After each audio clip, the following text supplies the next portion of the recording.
You're in tune to Out of Lives. www.outoflives.net. You can't handle the truth.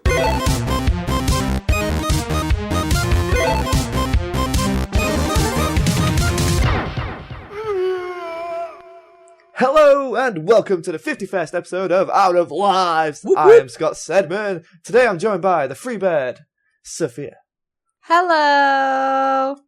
Kevin Tan, Well, hello. and the man, the myth, the legend. Ross is not here. But we have Francis Jackson filling in for him. Hello. Hey, good to have you back, Francis. Thank you. Good to be back. Yep.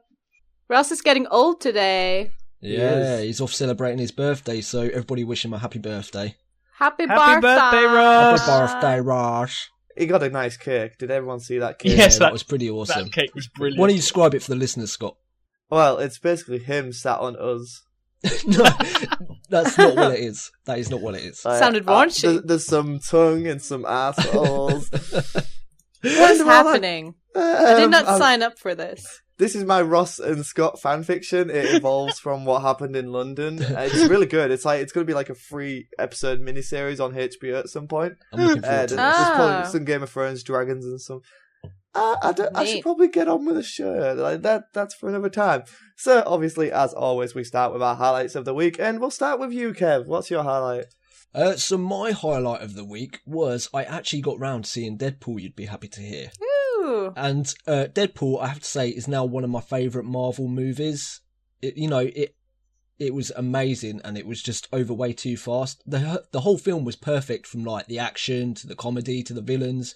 Even the way they used those flashback scenes to tell some of the story, I thought it worked really well, because sometimes it doesn't pay off, but I thought it worked well in this film. Awesome. Yeah, I couldn't agree more with you there. It's a really, really fun, fast-paced movie that doesn't take itself too seriously.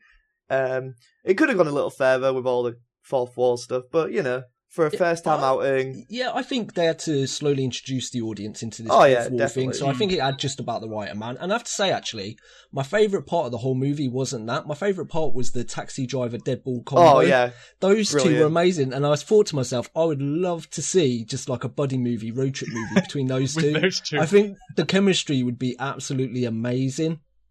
I think that would work really well. I haven't seen it yet. Neither have I. You've got to get on it. Oh, you too. You've got I You to just- really do.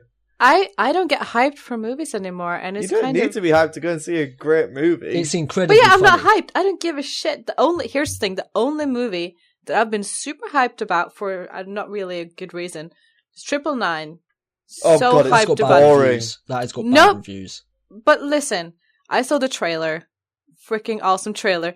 It did not spoil anything. It had Cypress Hill in it. Great version of Pigs. And I was so stoked. And just like Norman Reedus and Aaron Paul, two of my favorites. So attractive. And then, Prepare to be disappointed. and Chiwetel Ejiofor, I love him so much. So anyways, I was super stoked. And then today I find out it's not even coming to cinemas in Norway. Oh, Like, wow, what really? the fuck? I have to wait Why for is like, that? I don't know. Like, there's been this like issue with like the main, like, I don't know, the main distributor and most of the cinemas in Norway or whatever. So we've missed out on some great movies in the cinema. We missed out So on annoying Evil when Dead. that happens. We missed out 21 Jump Street. Oh, We missed out on 21 was brilliant. Transformers. Oh, well. So do you I mean, have to people wait would argue until that's not- do you have to wait until they come out on home release to watch them then? Yeah. That's Oh, a that bit shitty. sucks. That's a I pain. know. It's Hey the guys, worst. you don't want us to pirate your movies? How about showing movies in cinema? Yeah, exactly. It's like, it's the dumbest thing. Even like, I think Straight Outta Compton was only like limited viewings in like That was 2 a great cinemas. movie. I still haven't seen it. Definitely should Neither see it. have I. It was one of my favourite movies from last year. I Was still it last wanna year it see- came out, or did it come Yes, out it this was year? last year. No, Last no, year. we're only in February. I don't remember where we are right now in time. I just want to see 999, and I have to wait forever. I really want to see it. The trailer was absolutely amazing for that film, Yeah. and I've been watching a few reviews, and they've been saying that it's pretty boring. It's badly edited, so I don't know. I don't Well- think the editing's bad. I think it's just pacing wise. It's pretty like they start with this the opening heist and stuff is really cool and really good, and then nothing happens. Like, But here's the There's- thing: like, when I'm gonna go see this, I'm not gonna think that I want some deep intellectual whatever. Yeah. I'm just gonna go see a fun movie, and I feel kind of bad for it because since it has like Chiwetel Ejiofor and Kate Winslet and like all these super talented actors like Casey Affleck and Woody Harrelson. Yeah, exactly. I feel like people Woody probably Harrelson's expect it to Anthony be. Mackie's in there as well. Yeah, I think people expect it to be like this super intense, serious movie when Yeah. it's just an action, fun, whatever movie. So I mean, feel that like would be great if the action was in it. Oh, The thing is, to be fair, I'm down on that movie, but when I did see it at the time, I did enjoy it. It's just afterwards, upon reflection, I was like, meh. Yeah, if I had paid to have seen it, I would have been pretty disappointed. But because I used my unlimited card and got to see it, like at the beginning of this What's month, that? I was like, basically, Cineworld have like an unlimited card. You pay 16, 17 quid a month, and you can go and see as many films as you want. holy And basically, shit. they do screenings and stuff, which That is is so secret. unfair. I wish my local cinema did that. Yeah, they do secret screenings and stuff, and there was one at the beginning Whoa. of this month, and I went to see it, and it turned out to be $999. Thought it was going to be Deadpool, it wasn't. Oh, Nah, and it was cool seeing it early and stuff, but I'm Yeah, just happy we have Deadpool at all. I mean Deadpool's brilliant. But yeah, Kev, Deadpool, it's a good movie, right? It was absolutely amazing. It had me in stitches all the way through, and I loved what they did at the beginning as well. And Fox allowed them to do it. Was Brilliant! take the Yeah, piss out of like all the parts, like the director and stuff, and the producers, and also the fact that they allowed him to reference McAvoy and Stewart in the film. that's thought still that my was favorite excellent. part. That's my favorite part of that movie, and I don't know why it gets me every time someone quotes. I'm just like, yes, it's brilliant. I just love the bit where they're in the taxi together, and he says to I can't remember the taxi driver's name now. Mahinda, his name's But- Mahinda, I think. Yeah, and then he says something, but then he whispers the complete opposite Yep. to him. Yeah. That was hilarious. He's like, she'll fall in love with you. Kidnap her. Please, audiences, do not kidnap women. Yeah. Or Don't do men, that. or anyone. Just don't do it. It's a bad idea. So, moving on from Kev's highlight, we'll go to Francis. How's it going, man? What was your highlight of the week? My highlight of the week was neither film nor games. It was music. Oh. Last week, I went to see a band called Dream Theater. It was it was the third time I saw them, and this time I got VIP tickets, so I managed to meet them, get a photo with them, get some autographs, chat a bit. It was a really, really good concert. So third time I see them, 2 hours and a half of great music, loud, heavy metal, progressive rock. It was fantastic. Can I admit something? Yeah. I've never been to a concert. Oh my goodness. What? Wait, what? I know, How? I've never been. I don't know, I'm not the biggest music fan. I do like music, but it's Wait, not wait, something wait. I seek out. Yeah, You haven't like even seen like a free one, like those on the streets that they have Nope. randomly? Nope. Not a single live band. Not a single Nope, one. Wow. never. Holy How? shit, my mind! Oh, my I tiny don't know, it's heart! one of those things, I keep meaning to do it, like the past few years I've been like, right, I'll go to V Festival this year, right, I'll go to Glastonbury, and it just, What? No, it you just don't want to falls go to the through. big No! ones. Don't You even need want to the go to big those. ones. The thing is with festivals is like, don't go there if you want to actually like listen to a band with good music, because festivals are more about the feeling and just like being with people and stuff. Like seeing Tame Impala inside in a venue as opposed to outside, like the difference music wise was so big. 'Cause outside it's just like, yeah, you're kind of drunk and having fun. And then inside you can actually hear the songs and you're like, oh, you know what I mean? So it's like, I wouldn't go to festival to be the first, because my first music experience was a festival. And it was Evanescence and Korn. My Oh, God. man. Oh, I man. bet that was crazy. It was funny because I just went for Evanescence because I was so emo. And I was like, To be fair, I was as well, Linkin Park, Evanescence, all that lot. yeah. But Korn ended up obviously being the better one. My God, they were great. But I Korn was are like, always great. yeah, but then when I saw them the second time, I realized how like I didn't really get like the proper like musical experience from just a festival, because there was too much shit. People are talking. It's outside. You know, it doesn't really work out. So first concert experience, just go and see a band you like inside. Yeah, A good definitely. venue. A I tiny think venue. I'd like to go see like some house music, like Swedish House Mafia. I know they're No, not that's a concert. That's a DJ set. together. Oh, okay, fair dues. Right, we're Well, getting I've into not been to semantics and neither. music It here. won't be the same. Trust me. I went to see David Guetta. It was the dumbest thing. Just because I got in for free, and I went in, and I was like, I don't even like him, but I'm gonna go because it's free. Came there, I was like, yeah, he this actually is just a wasn't big. doing anything. He just had It's- his No. phone hooked up onto Spotify. To be fair, he actually did DJ, like he did mix. Really? Yeah, he actually had the Huh. because he's like in his 40s, so he's been Is doing he? this. I Yeah, don't know. Yes, he's quite- older, quite old. so Yeah. he's not Almost as old as me, Scott. not old, but older. Francis, we So all you know, know you are actually ancient. So Yes, that is true. David Guetta's young in comparison to you. Francis. That is very true. but yeah, I went to even though, when I went to the DJ set, it was kind of like blah. And then, I went to see Spangle. You probably don't know what band that is. That is the best name ever. Spangle. They are amazing. They are like this hippie, new agey, trancey, I can't even explain them type band. They're amazing. You have to be on acid to listen to them. You don't need to be on acid. When you see them, it is on acid. Like, it's crazy. And like the first time I went, it was just a DJ set. So I was like, even then I was still like in this magical place. People were dressed as unicorns and I had glitter all over me and it was like, it was fabulous.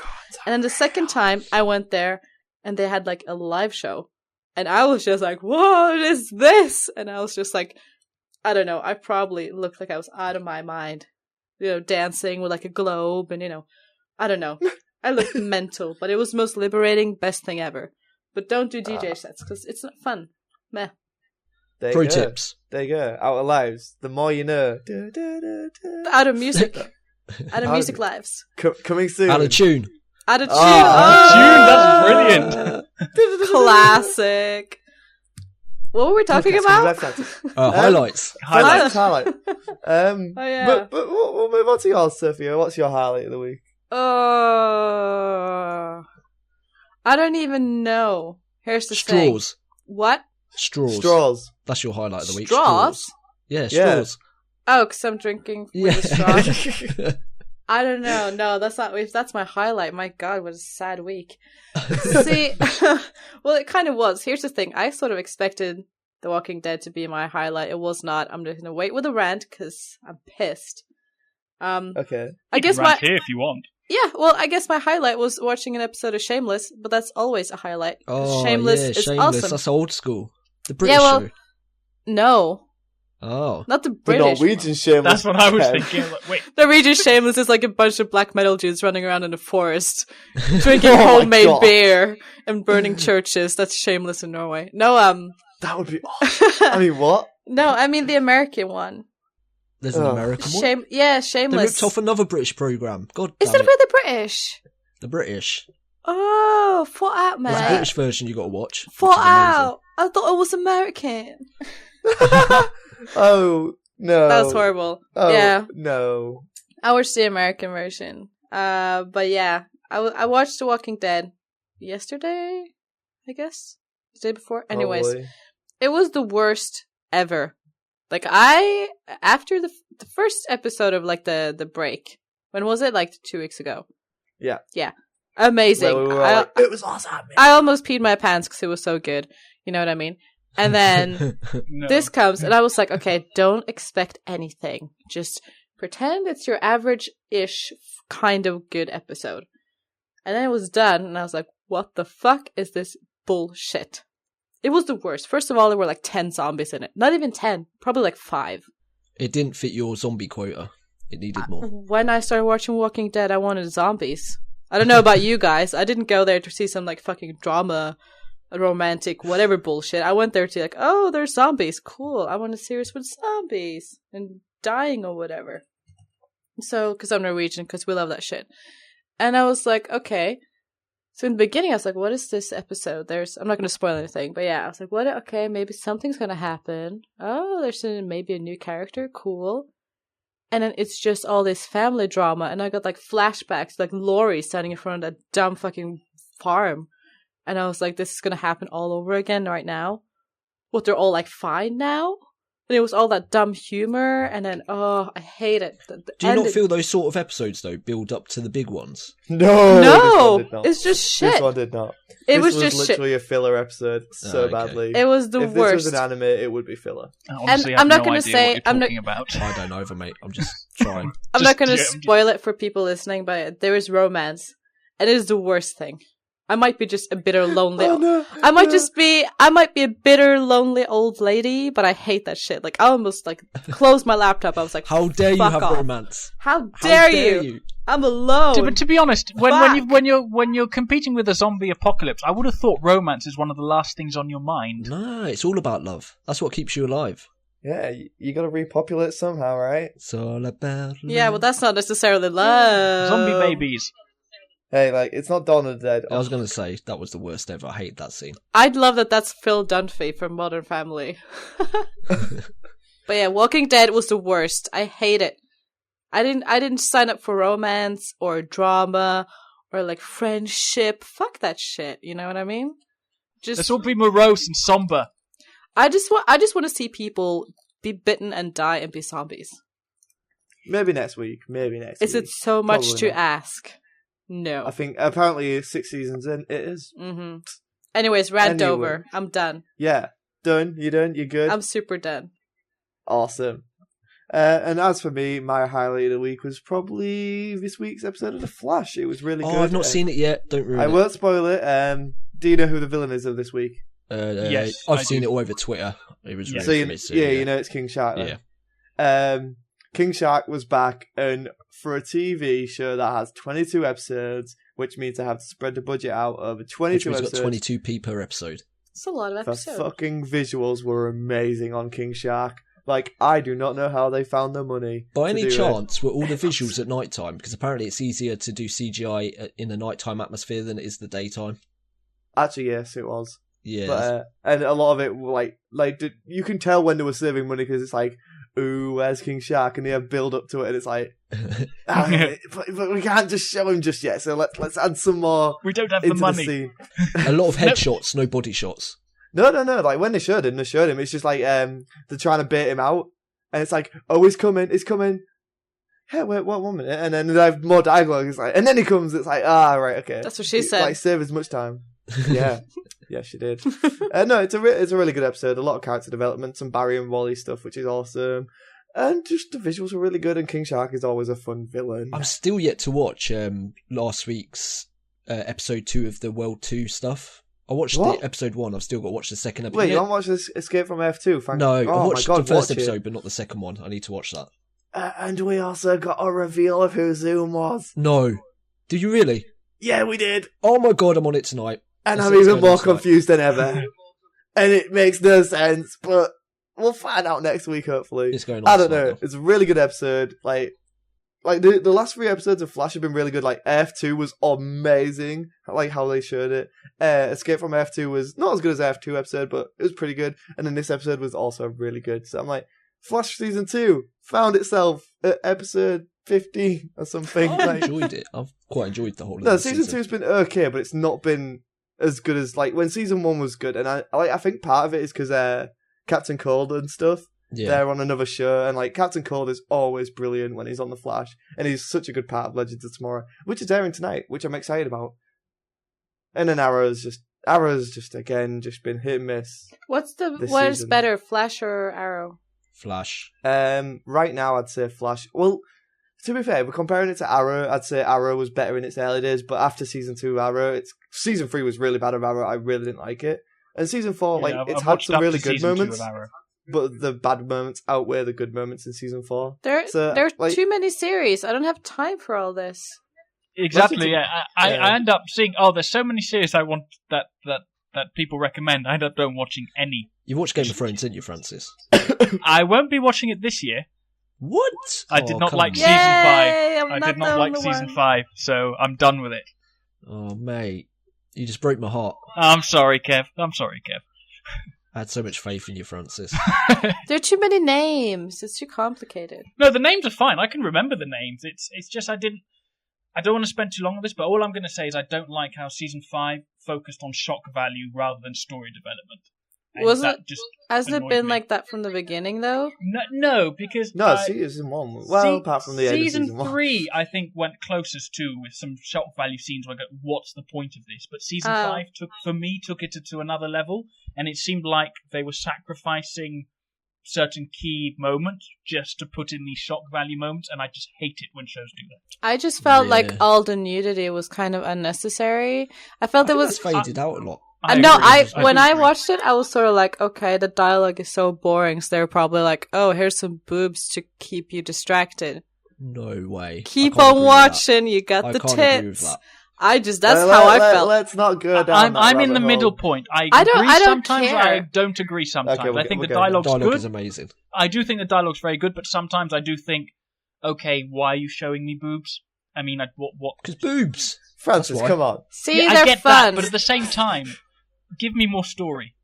Just give me more story. It's giving me more boobs. All I can imagine is Francis watching porn, and he's like, Where's the story? Where's the story? It's so stupid. There's a plumber. He comes around to fix the sink, and now they're having sex. What? Where was the fixed sink, man? I need the conclusion to my story. Yeah, all I keep wondering is, did it get fixed? Like, you never get answers. And the sequels are always worse. They make new questions. You're like, what happened to the other one? I feel like every porn is like, it's like Lost. It's porn like, it's sequels? I'm very confused as to what we're talking about like right Pirates now. and Pirates 2. Oh, right. Not porn. Okay. No, the porn version. Wait, pirate porn 1 and 2. They made the versions from Pirates of the Caribbean called Pirates. What the fuck is happening? What? Sophia, are you Pirate watching porn. pirate porn? I did when it came out. Well, you haven't watched me to Pirates? I've got to watch No. this. It's so much fun. They had like special effects, and it's like a massive Move out the way, cast. Flash. Pirate porn's It's- going Well, on. I It know is what the Outlaws dumbest- the Hundred's Yeah, gonna we all be. know what we're doing tonight. It's like the most expensive one ever made, apparently. But yeah, it has like a massive cast and a story, and yet special effects that I'm are all all over really this. terrible. And then they I'm all made over like this. a second one. I don't remember what it's called, but that was even worse. It's just fun times. I didn't watch it by Awesome. myself. Duh. I'm going to light some candles Wait. tonight and just stick it on. It's No, gonna be you're just gonna amazing. laugh at it because it's so silly. It's dumb as fuck. They took the story thing way too far. Where's my baby oil? Oh God, Kev. And on that note, we're going to a new-ish segment. And we've got a voiceover from Lucy telling you what's out this week. So we're going to go over to Lucy. Hello everyone, it's Lucy here. I'm going to be telling you about this week's releases. We've got big games like Far Cry Primal and of course the Pokemon original first generation series coming to 3DS later. But I'm going to be telling you about the smaller releases that you might have forgotten about or just overlooked. So first of all, I'm going to tell you about The Flame in the Flood. That's out on PC, Mac, Xbox One on February 24th. Now, this is a game from a studio called the Molasses Flood. They're recently formed, consisting of veterans who worked on the likes of the Bioshock and Rock Band series. So basically, some devs who really know their stuff. For anyone who doesn't know what The Flame in the Flood is, it's basically this roguelike survival game where you play as a woman named Scout, and she's got a canine companion called Aesop.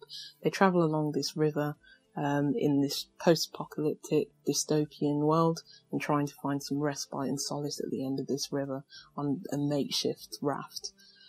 The developer describes it as a roguelite game because basically there's a beginning and an end, but they're not shying away from the fact that, you know, your character named Scout, she can die from various diseases, she can die from natural disasters, she can die on the river, she can die from wolves, bears trying to attack her, or anything like that. The Flame in the Flood came to Steam Early Access last September, and we were meant to be getting a similar thing in the Xbox One Games Preview program, but it appears that we're just going to be getting it, the full finished article, on Wednesday the 24th of February. Now, the next game is Hitman Go, the critically acclaimed mobile version of a very famed and, you know, wonderful stealth series under the name of Hitman from Square Enix. Basically, it's a spin-off title to the main game. It's a turn-based strategy game. It's a beautiful aesthetics, beautiful polished look, and basically, it is very hard.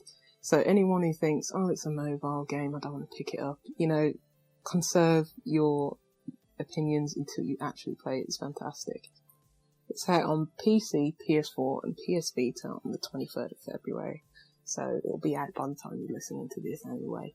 It's going to be great on PS Vita because it was great on mobile. It's got a nice tactile feeling to it and it works with a touch-based device. Who knows if they've got the touch-based integration working on PS Vita, but either way, joysticks, it'll be fine. Pick it up. Right, next is Superhot. Now, I'm sure you've already heard about Superhot at this point.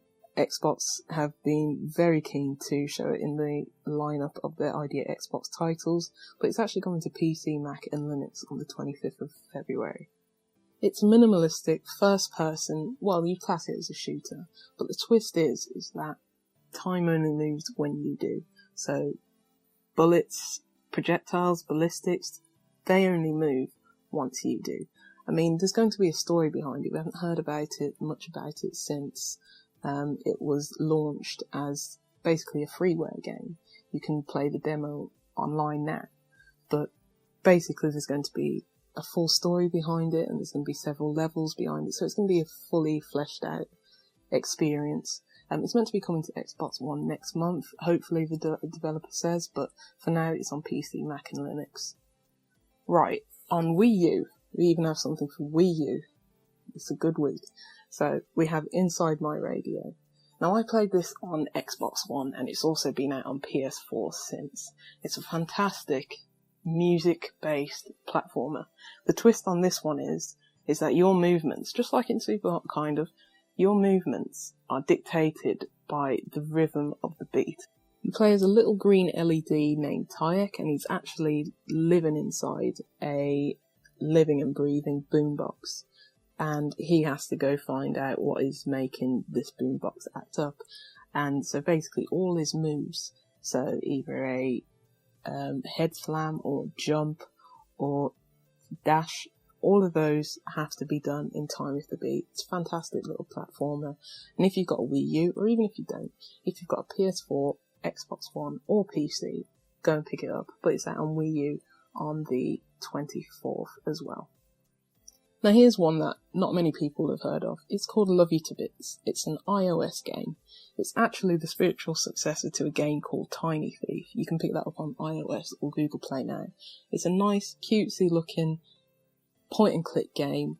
It's got really interesting and challenging puzzles, and it's basically going to have a heartfelt story, this Love You to Bits, and it's been a long time coming. It's really interesting. Go check it out. The next one is going to be the Solus Project. Now this isn't a full release, it's coming to the Xbox One Games Preview program. It came to Steam Early Access last week on the 18th. It's going to basically be a first-person, survival, but narrative-driven story experience. The premise of it is that basically the Earth has been destroyed and there's a small fleet of people living off a distant planet, and they're trying to scout out new areas, new planets, new solar systems for people to live. You're on the way to a possibly inhabitable planet, but on the way your ship gets destroyed and you end up on an alien planet, and you have to not only survive but unravel the mysteries to it. It's not the complete and finished article, but lots of people have been hyped about this one. It's worth checking out when it comes to the Xbox One on the 26th of February. Nothing else of major note this week. We do have other games like Agatha Christie, the ABC Murders. That's out on PS4 and Xbox One in North America for any North American listeners out there. We have Tokitori 2 Plus. That's coming to PS4. I mean, that game first came out on Wii U, and developer Two Tribes, who actually have a really amazing looking action platformer called Rive coming out soon enough. That game, Tokitori 2, actually came out on Wii U a couple of years ago, and it was it was a financial failure to say the least. So they're probably trying to recoup some funds there. Ninja Senki DX, that's coming to PS Mac, PS4 and PS Vita. Now that was a freeware game about 5 years ago, and that's getting a full release. We have Bit Trip Runner 2 for anyone who likes endless runners. We have Wondershot, which is a top-down multiplayer game that also came to the Xbox One last week. And I think that's it. If there's anything that I missed, or if there's anything you want to know more about, or look at the releases that are going into next week, next month, just check out my website, indiemarathon.com. Otherwise, just keep it tuned to Out of Lives. Thank you. So yeah, that was interesting. So let us know by sending in your feedback if you like that or not to podcast at... Nope. Yeah. Yeah. No. I don't remember. Who said no? Me. I can't remember what the email address is. Podcastoutoflives.net. Podcast, yeah. Or com. That's the badger. Oh, fuck. What's our email address? Podcast@outlivesnet, I think. Is that right? Yeah, something like that. Just like... Just type an email, then put like 50 different random emails in that variation. Just tweet us. It's fine. Just send us a tweet. Yeah, that's easier. Find us on Twitter at Podcasts, lives. Out of Lives Pod. My God, guys. Oh, goodness. I just said that. I mean, At Out of Lives But- Pod. but if you want to tell Sophia what porn you're watching, Yeah. uh, At It's Sophia H. And recommend porn for her, too. Star Wars. Oh, yeah. I need something to do in the preferably weekend. with So I'm home special alone, effects you and know. lots of dialogue. Yeah, I like a nice story about a girl who's exploring the new big city. Shaving Ryan's Oh my privates. god. I know what I'm doing when once I've graduated university. Once you're old enough. Oh, touche. But yeah, let's go to the download, Kev. The download. The download.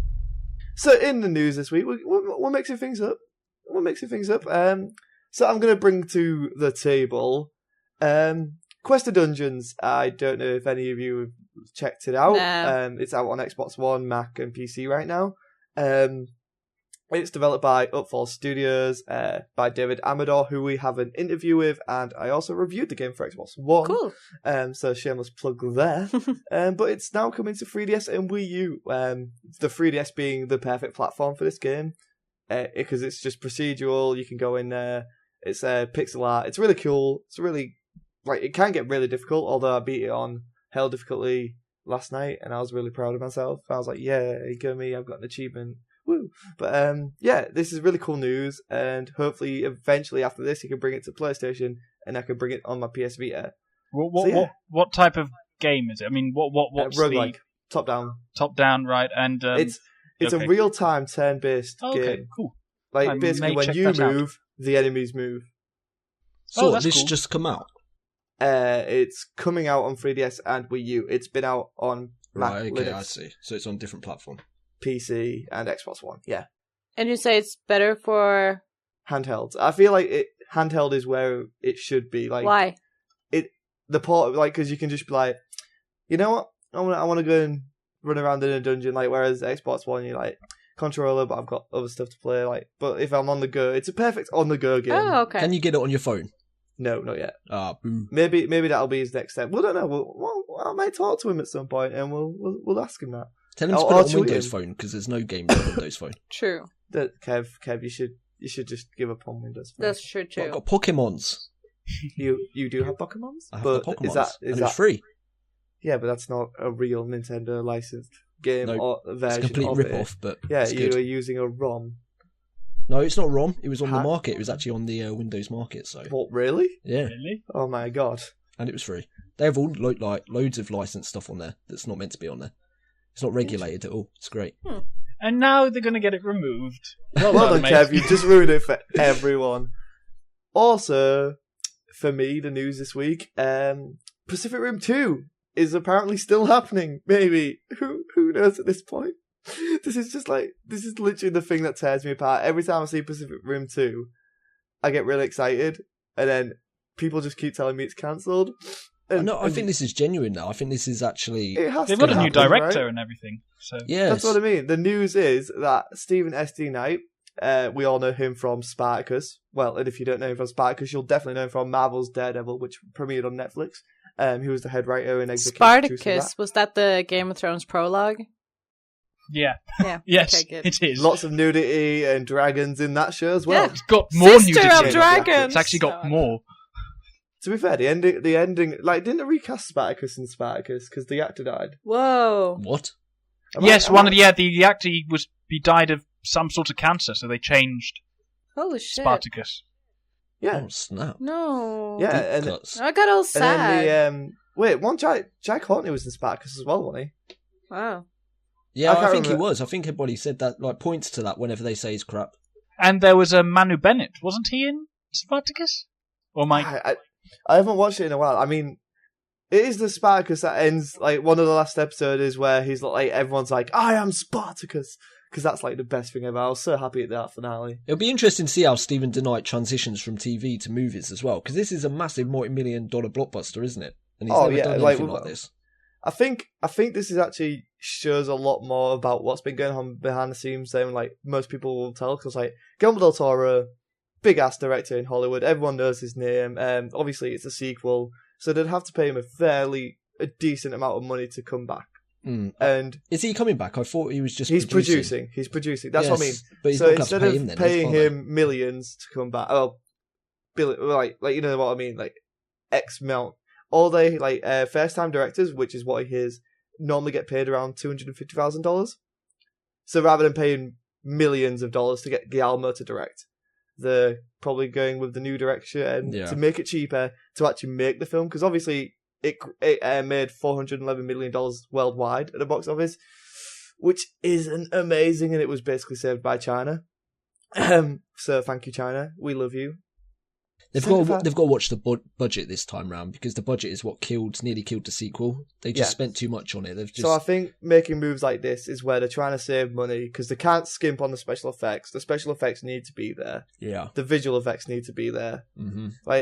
Because a lot of the stuff, you could have done all the inside of the suits and stuff on green screen or something, but it wouldn't have looked and felt as good as it did in Pacific Rim. You could actually tell these guys are harnessed into these giant suits. And yeah, they're obviously not in giant fucking robots, obviously.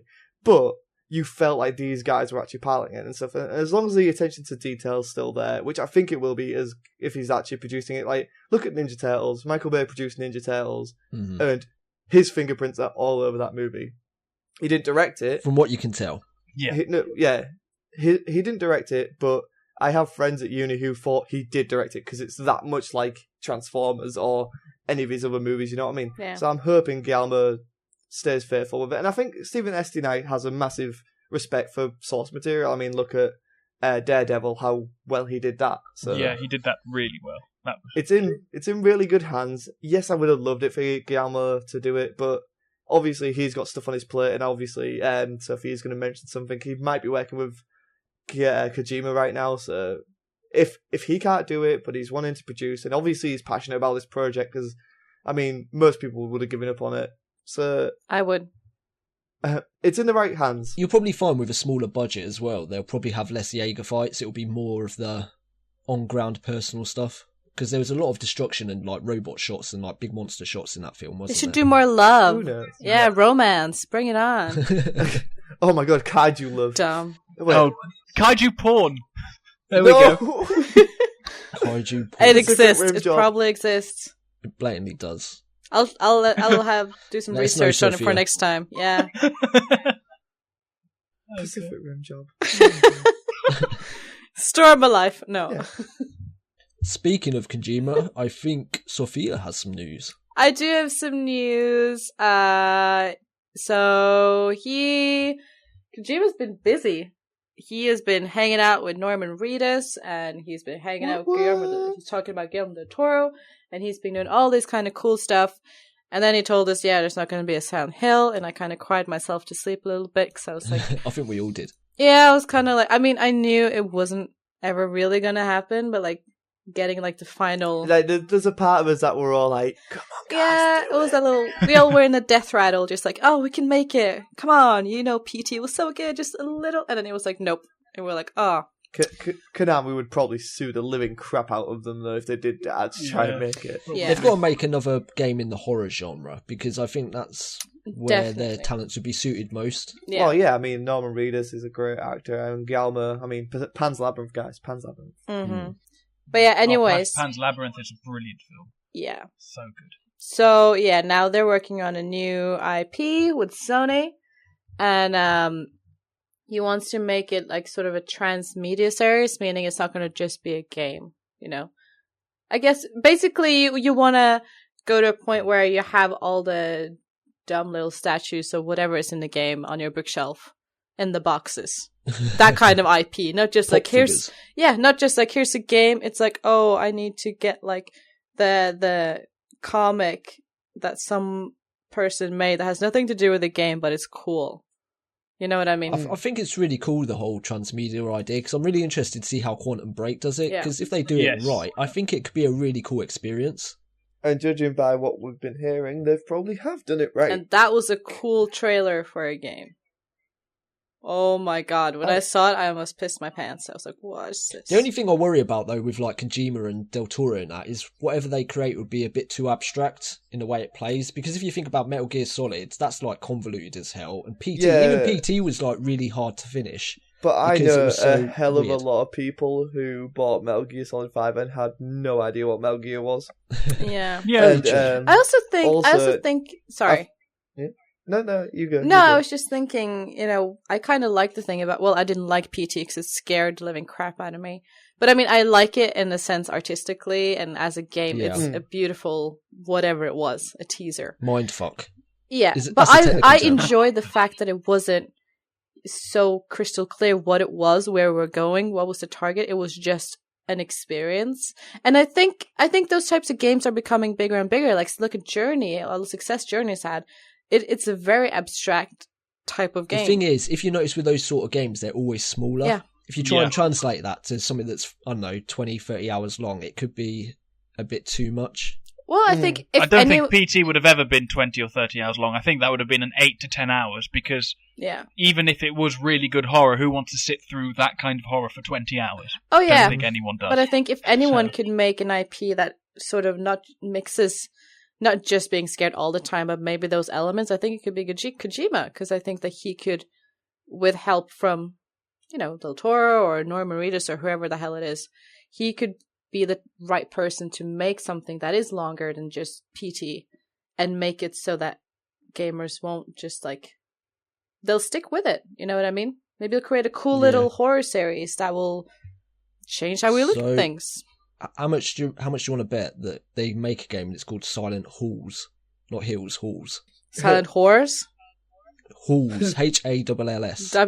WHORES? Silent Horse. Oh, HORSE. Oh, okay. Oh god, no! Yeah, it's a great game.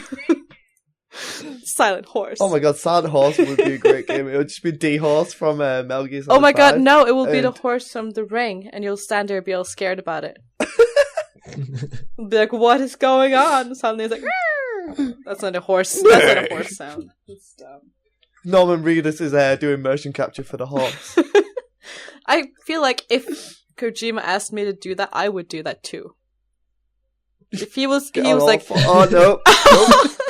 well, here's the if Kojima was like, hey Sophia, I want you to be in my game, I was like, yes, anything. Could you just be a tree and just stand in the background? And I'd be like, yes. I could stand there for 30 hours. I think you as should long give as us I a could say, I'm in a demonstration. Kojima game. Oh, really? Yeah. Nobody Coming can soon to see Out that of though. Lives. Sophia the tree. I'm a tree. That's a great tree.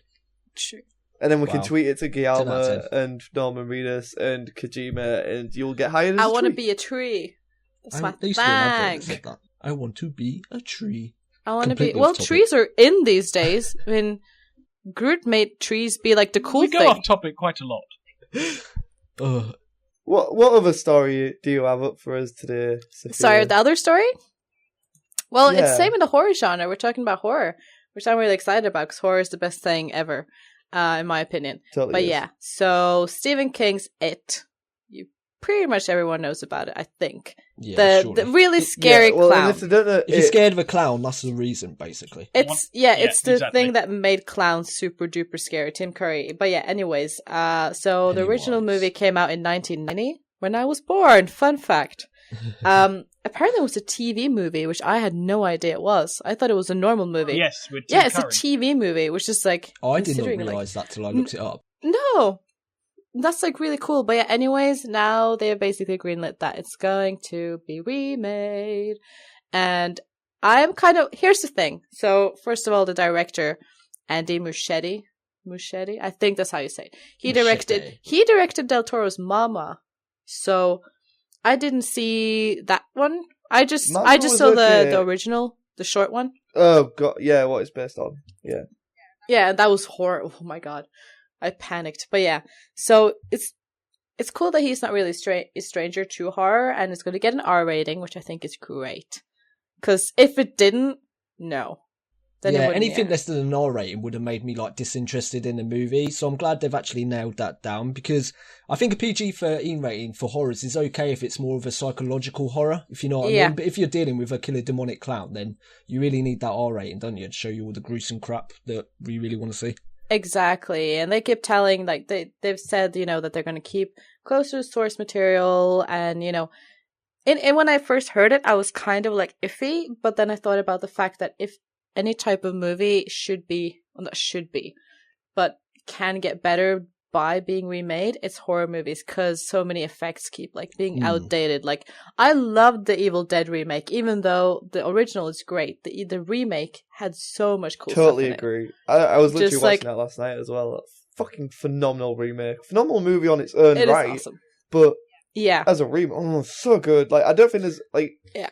there's very few remakes I would say are better than the original, and Evil Dead is not better than Evil Dead 2 or Army of Darkness, because they're completely different. But Yeah. Evil Dead is a solid remake that I can. It's better than the Evil Dead, although the Evil Dead is a classic. So. Yeah, but I feel like with this one, they did what Sam Raimi wanted to do with the first one, which was to make an actual scary movie. Like the second one, they made horror it comedy so to be funny. And, Yeah. And then But, Army of the Darkness first just one went full fucking whatever the fuck Army of Darkness is, but it's brilliant. Yeah, exactly. They did, but like the first one wasn't intended of being dumb and funny. No. But yeah, I feel like I love it. I'm not really a big Stephen King fan, but that is one of my favorite things he's ever done. This is I'm a huge Stephen King fan. fan. The big thing. Huge. And I'm kind of worried who they will cast as a clown, because Tim Curry did such a great job. And he is absolutely horrifying. But I'm like, either this will go the Evil Dead route, it's going to be better, because a lot of the special effects or whatever in it kind of didn't age very well, to say the least. Or it's going to go like the Poltergeist way and just be like a waste of time. Shit. Yeah, just horrible. Aren't they splitting it in two? Yeah, I was just about to say that. They're making it a 2-part movie, so what they're going to do is they're going to have... It's an enormous book. I read it. It's an enormous book. Yeah, they're going to have one movie from the point of view of the kids and then one film from the point of view of the adults. So it'd be interesting to see how they make that work. Yeah. Well, that's the thing. The book flips back and forth between the two. Yeah. So whether that works, I don't know. The thing is, when Carrie, what's his last name? Fuchsia, I can't pronounce his last name, was going to do it, I was even more really excited. Yeah. I mean, this director, I'm sure he's good, but I don't know. I mean, a lot of Stephen King films, like The Stand recently, have a bit of tortured development production. Yeah. And I mean, I'm a huge Stephen King fan. I mean, I love his books, read so many of them. I just don't know if they'll be able to pull it off. I'm just nervous with the two-parter in the sense that I'm not really a big fan of two-parters when it comes to, I guess, no, neither am I. Especially with like serial killers. I guess this is a serial killer in a way, right? Yeah. Because I love the momentum build up from when you first see them until the very end. So when you make more movies with the same one, it's not as fun. Like, with Halloween 2, it's like, oh, he's back, but I'm like, I know who you are. I know how you kill people or whatever, you know what I mean? Yeah. Like, it's not really a shock unless it's a new type of killer. To be fair, it doesn't become about that. The killing really starts at the beginning. It just sort of becomes them trying to find out how to stop it. Yeah. And what is it, and why is it doing what it is doing. So yeah. It's... But, I mean, I love the book It. That was probably one of the best books I've read. So... It's a great book. Oh god, I hate clowns. I could never read that book. Yeah, see, I didn't hate clowns until I saw this movie. And I was like, whoa, okay, I'm going to reconsider my fascination for clowns. I kind of like them. I have like a creepy little doll in my corner of my room. Don't even. I have a creepy little doll, and it keeps looking at me, and it's like... Oh, it sends chills down my spine. I'm used to it now, but I'm like, yeah. I don't think clowns are too bad. But, the clown What freaks me out more? Ventriloquist dolls. They are worse. I remember reading horrible. that Goosebumps book. Do you remember that one? Night of yes, the I Living remember Dead that. Or whatever it is. Yeah, I So remember that. good. Slappy's Nightmare scared me as a kid when I read that book. I had nightmares. So thank you, R.L. Stein, for ruining my childhood. That dude he is like one of my idols. He is so productive. My God, he's written a lot of books. Oh, hell yeah, yes. It is crazy. Like, he must have written like once a week. Just like, hey, here you go. I bet the publisher was like, oh, really? We don't have enough paper for this. Imagine if we could experience this in like VR. Hey, Francis. Yes, that would be awesome. Yeah. But there's a slight problem. Oh? If you're into VR, you're gonna have to fork out a lot of money because Valve have just announced the price for their HTC VR model, and we don't have the UK price yet, but it is $800. I think I read somewhere that it was going to be 680 or something along those lines. Which is, again, because if you calculate it, $800 is £554. But obviously, we don't get 680. We don't get that. So, yeah, it is a lot of money. I mean, my theory is, then I'll open it to you chaps and Sophia. Mm-hmm. My theory is I wonder if they don't expect to make much money on it. They really think it's going to be a niche thing. So instead of selling it low with the hope of lots of people wanting to get it, they're just selling it for a very, very small market. Because they realise we're not going to make much money on this, so we'll sell it at roughly, the price, the high price it should be, and we'll break even. I'm wondering if that's the thinking. The thing is, the price of these things are turning it from like a console accessory into an elite luxury item. I know, like, with this one you get motion controllers, don't you? Yes. So I suppose that's bumping the price up a bit. But if they want some VR to become something gamers and like the general consumer will buy, then the price is going to have to come down like pretty fast. Thing is, we actually discussed this on the Out of Reality podcast, the first episode on the VR glasses. Yeah. The thing is, in the beginning, this is just, first of all, the price isn't really that high compared to what you actually get tech-wise. Like, think about it. If this was years and years ago, that would cost a whole lot more. The thing is, they need to sell at a loss because that's the only way they're going to grow the audience. And I think they'll make their money back on the software end or something like that. It's going to start out with not only niche players, but it's going to start out with the basis group. You know what I mean? The first people who've already pre-ordered it. And, I think in the beginning, it's going to be like, somebody who has it. And it's really cool. Yeah. And then it's going to take some time to warm up. And then we're going to get games. It was sort of like when the PS4 and Xbox One came out, like there were no games. There were like 2 games for each one. And I was like... Yeah, but they sold particularly... Yeah, but that's because people knew what they were. Because it's PlayStation and, Yeah, it's like impossible to demo VR as well.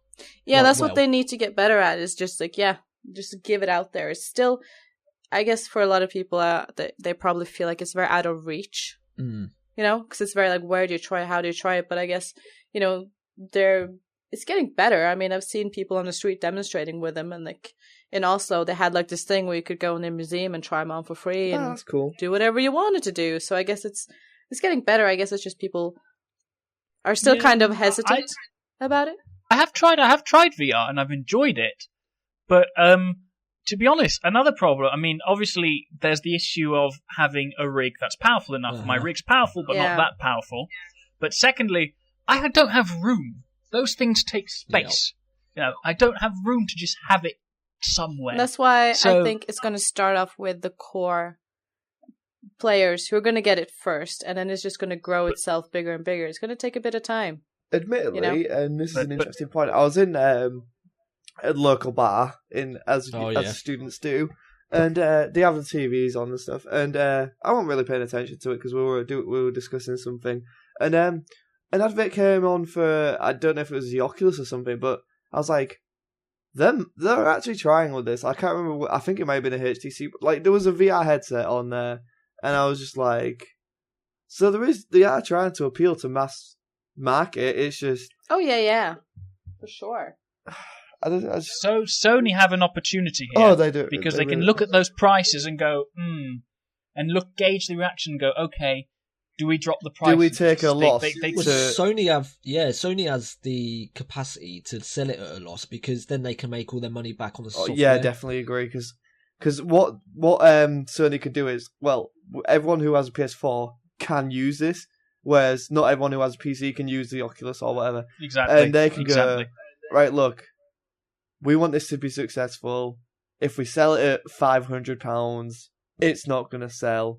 So let's take the loss and then just make up for it with great software. Which, if you launch with a great lineup, you will sell hardware. Like, we've seen this time and time again.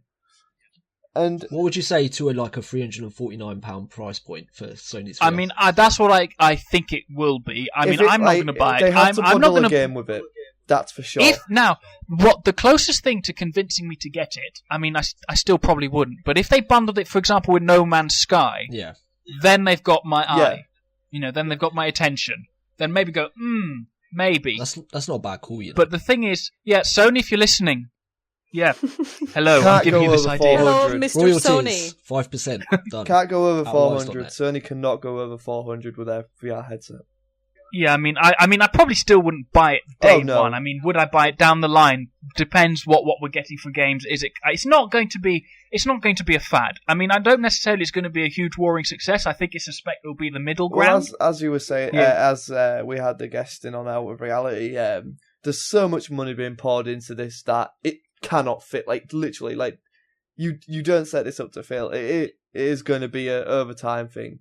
The thing is, we're looking at it from a gamer's point of view. You've got to remember that these could be used in movies. You could use them for experiences like, say you put a camera in a football stadium, and then people could connect to that camera and be like in with the crowd. That's what Ross was saying. Ross was saying he wants to be immersed in the game. Like, and that is possibly the way forward. Like, okay, look, we have a VR camera thing set up. You pay 5-10 quid, you're in. Yep. You get to see the match like that.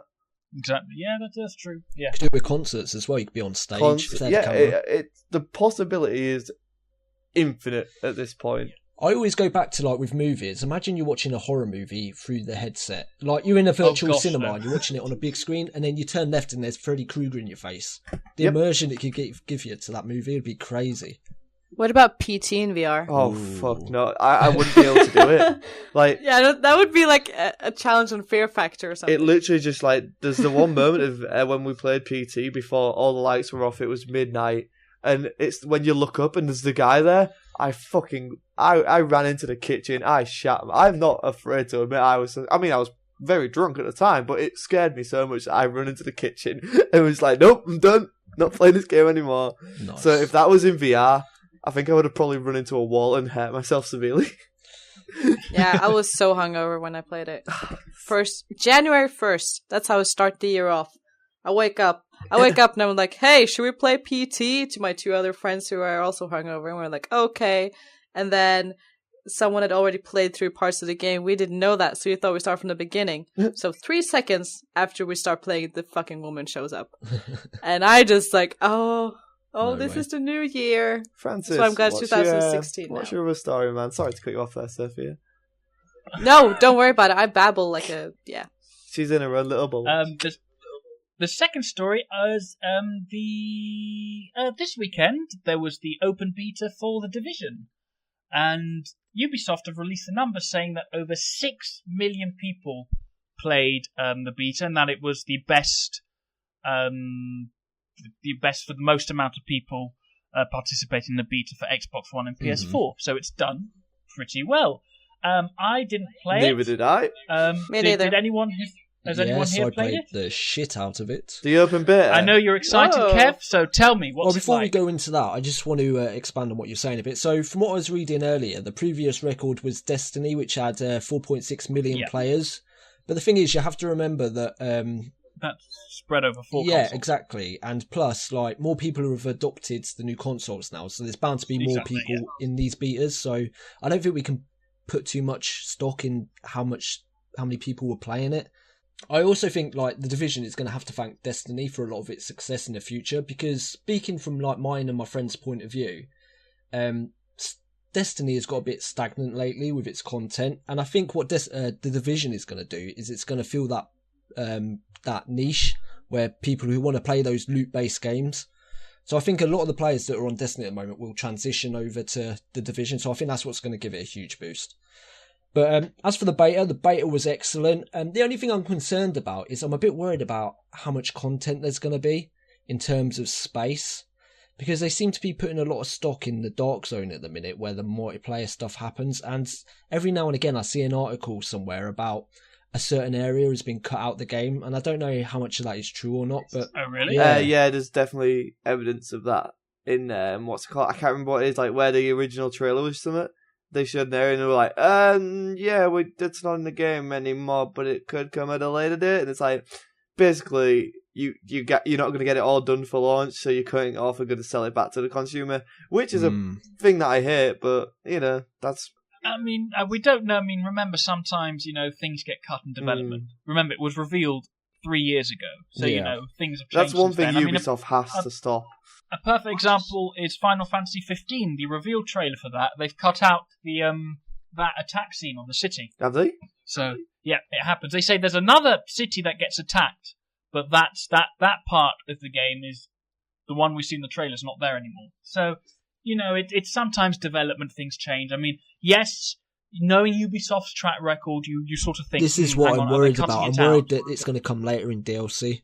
If it comes later in DLC, I'll be right, and also just be like, fuck's sake, Ubisoft. It's so evident when things get carved up in development to get sold back to you. Man.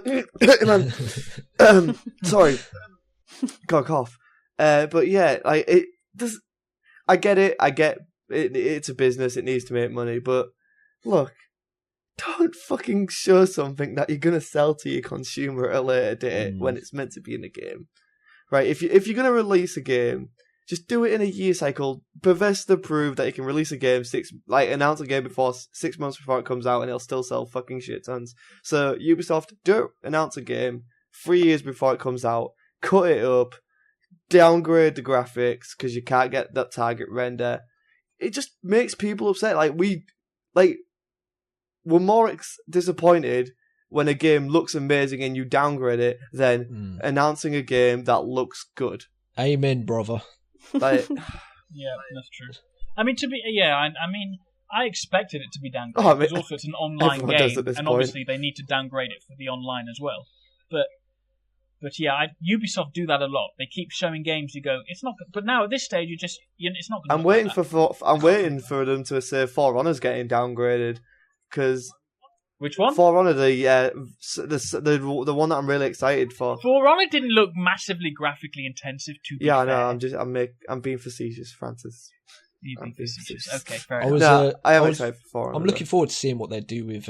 Is it Ghost Recon Wildlands? Yeah, that's meant to be out before April next year as well. Is it April? Yeah, before April next year. No, they said fall. I'm pretty sure they said fall. No, it's out before April next year. Right, April 2017. I thought you meant right, this year. I was going to say we've seen nothing of that. Oh god, no, it's out before April 2017 because that's their end of fiscal year, and they're like, it's coming out before. I can see that getting delayed though. I can. I don't think so. I think Ghost Recon's going to be fine, and I think they've learned enough that when they announce something, they have to kind of hit it at launch. So it's why they're probably not going to announce Assassin's Creed this year. Well, it's already been announced that there's not going to be one this year. Yeah, exactly, but they're not going to show it this year. All right, because what's the point? Yeah. We know it's not coming. Wait till next year when you can be like, look, here's the Assassin's Creed that we spent an extra year developing, comes out this year, go and buy it, rather than being like, hey, look, Assassin's Creed is definitely coming next year. I don't believe it till I see it. I now assume that every game is going to be delayed. Like, I don't trust anybody. Ever. After The Division, it took too long. I'm not excited about it. It was meant to come out last year, wasn't it? Yeah, and then I don't know, it just took way too long. Yeah, it did. It was.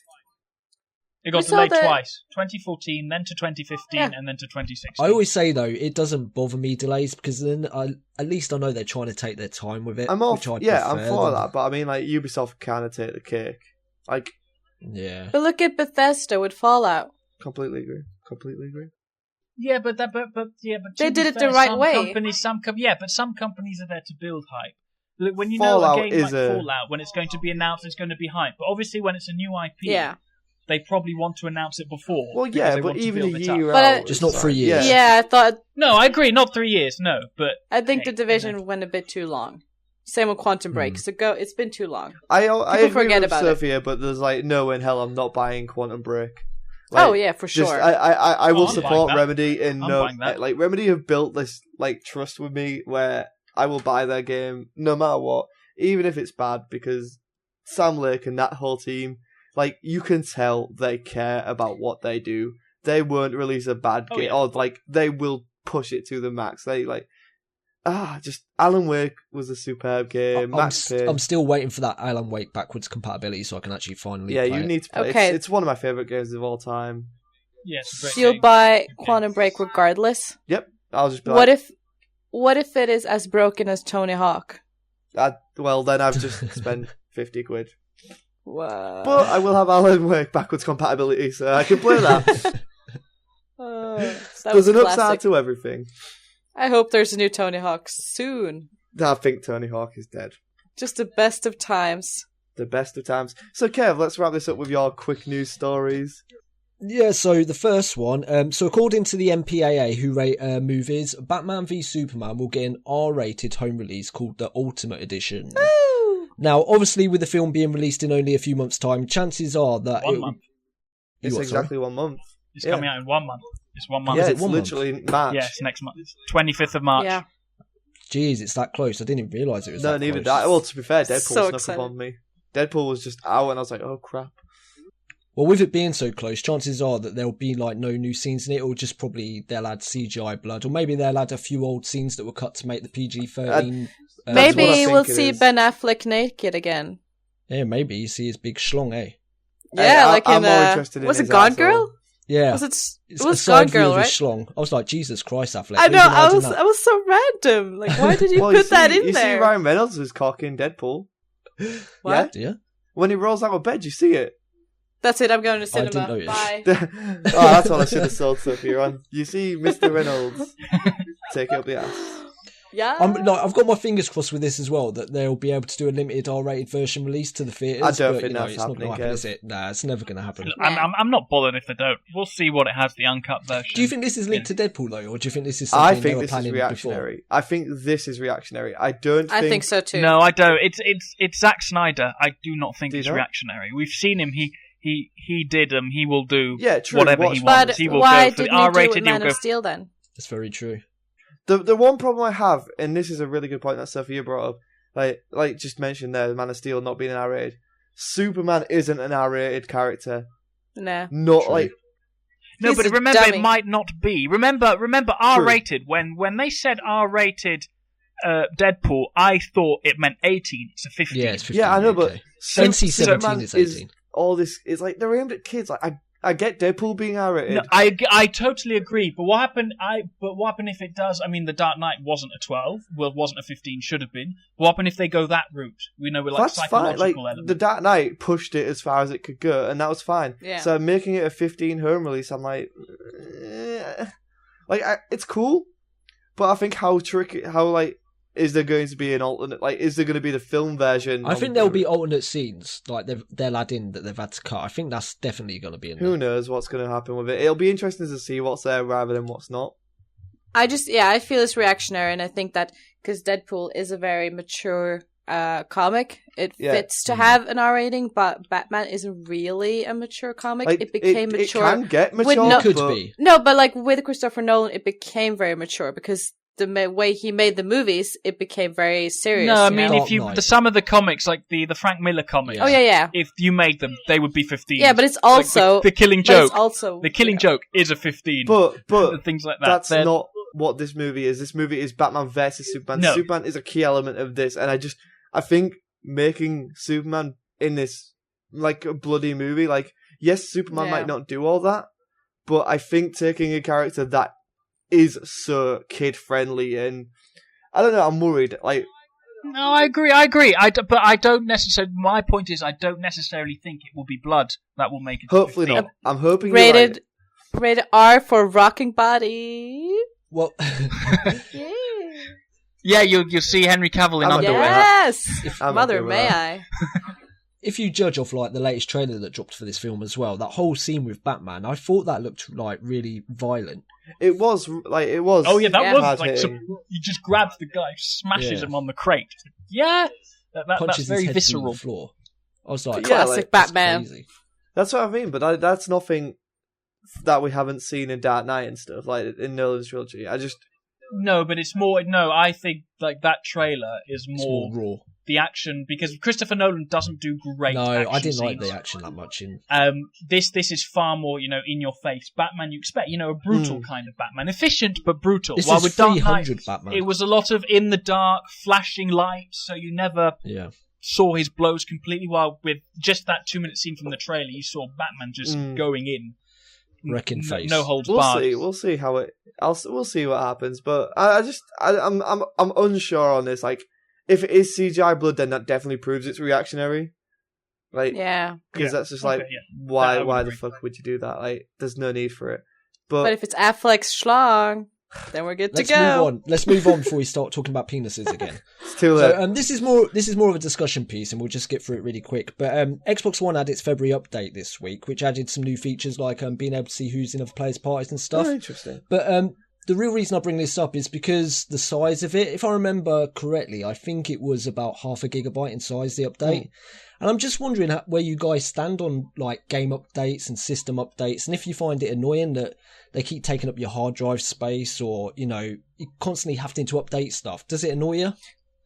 I mean, I agree. I mean, I don't remember. I mean, I did buy the 360. What year was it? 2008. So it'd been in the market for 3 years already. Yeah. So I felt like there weren't that many updates, but I only, to me, was updating every 3, 4, 5, 6 months. Yeah.